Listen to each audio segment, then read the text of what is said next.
Jama'a assalamu alaikum, barkanmu da sake saurara da ku a wani sabon darasi na akan jerin darasinmu na HTML, kuma ina muku barka da sake kasancewa da ku a wannan channel ta mai albarka mai suna Almubarak TV. Wannan darasi shine darasi na 35, darasi na 34 da ya gabata mun shi ne kan audio tag. A yau kuma insha Allah darasinmu ne za mu shi akan link image. Wato a playlist ɗinmu na HTML mun yi darasi akan link, mun yi darussa akan link, ba ma darasi darussa. To amma sai ya kasance ba mai darasi ba na link image. To sai yanzu nake samun tambaya daga wani ɗalibi a wannan channel, yake ce min yana so shi amfani da hoto a matsayin link, wato yana so ya mayar da hoto a maimakon kaga rubutu na link, yana so hoto ya bayyana. To ana wannan kaga hoto a matsayin link, to kuma mu mantuwa ce ta sa ba mu shi ba, amma yanzu za mu shi insha Allah. Kafin mu ci gaba, yan uwa zan so ku min subscribe a wannan channel ta mai albarka mai suna Almubarak TV, kuma ku danna alamar kararrawa ta yadda za a dinga sanar da ku sabbin darussa da al'amura. Sai kuma liking, dan Allah kada ku manta ku danna muna alamar liking ta yadda za ku ƙara mana ƙarfin gwiwa. To kafin ka yi link na image sai ka kawo image kusa ga document ɗinka. Yanzu ga darasin da muke a cikin HTML, wannan CSS shine za mu yi link zuwa gare shi. Wannan CSS ne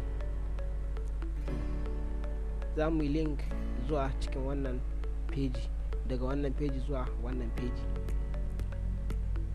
To kuma muna so wannan hoto shi tsaya a maimakon rubutun da za mu gani. Wannan hoto muke so mu gani. To za mu zo a cikin shafin mu wanda muke so mu yi link, sai mu yi less than and greater, sai mu saka a tag, mu saka href equal signs double quotation, sai mu zo mu saka css dot html. tun da mun riga mun yi 7 na shi da dot html, wato html ne amma kuma darsin css muke yi a ciki. To sai mu zo mu rufe a tag, sai mu zo a cikin nan mu ce darussan css, sai mu save, sai mu zo mu yi refresh. To kun ga link ya bayyana, kun gani yana kawo mu wannan page na shafin css. To yanzu kuma mu ba wannan muke so ba. To mun ce muku za mu yi amfani da wannan hoton, yanzu za mu yi right click akan shi, sai mu je properties. kun ga file din shi jpg ne hoton.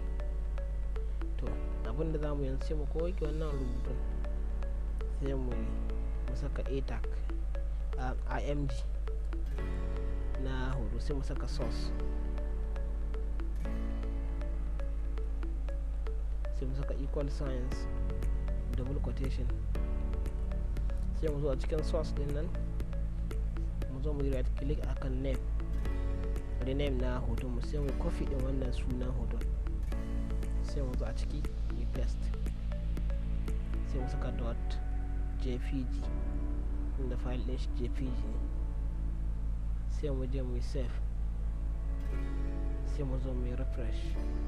kun ga hoto ya bayyana amma kuma ya yi girma, amma idan na yi click akan shi zai kai mu wannan shafin. To sai mu zo a cikin wannan tag na img, sai mu zo mu saka width, mu saka equal signs double quotation, mu bashi 100% 100 pixel, ta yadda zai koma ƙarami yadda muke so. kun gani da koma, yanzu da na yi click akan shi zai kai ni shafin, kun gani ya koma hoto, ya koma link. A maimakon kai rubutu a cikin nan sai ka saka hoto. To kuma muna so mu saka title, wato title shine ka sanar da user abinda wannan hoton yake nufi ko wani rubutu yake nufi. Misali yanzu wannan YouTube ne, idan na ka kuso dina kun ga ce min YouTube, a ƙasa ya sa https://youtube.com.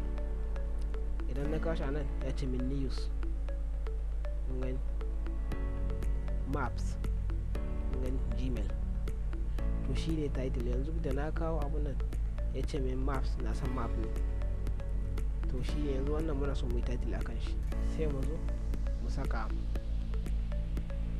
a cikin img tag duk a ciki, sai mu zo mu saka title, sai mu saka equal signs double quotation, sai mu zo mu bashi kalar title inda muke so. Kamar yanzu na ce wannan link ne, yanzu da na yi save na zo na yi refresh, yanzu kun ga link, kun ga title ɗin wannan hoton shine wannan link ne. Kun ga user yana kawo mouse ɗinsa, kuso ɗinsa na mouse a nan, sai ya ga wannan link ne, kaga kin san cewar wannan hoton na link ne. Kuma za mu iya bashi height, za mu iya bashi weight,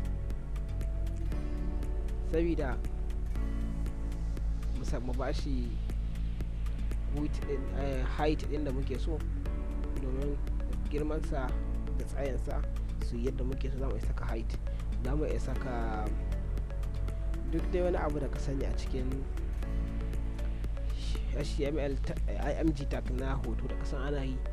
Mun yi darussan su, idan za ka kalla sai ka je kalle shi da kasan ana yi, sai ka san yadda yake. mun yi darussan link, to amma kasancewar ba mu yi wannan ba shine muka zo muka ce za mu yi wannan.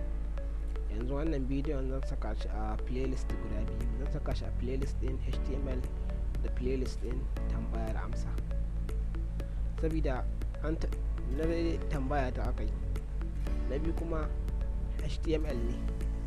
To kun ga an tambaye ni gashi kuma HTML ne, yana da kyau a ce na saka shi a cikin tambaya, na saka shi a cikin kuma playlist na HTML. To wannan shine ake kira da link image, kamar da link ɗinka hoto. anan za mu dakata, da fatan kuna jin daɗin wa'annan darussa namu.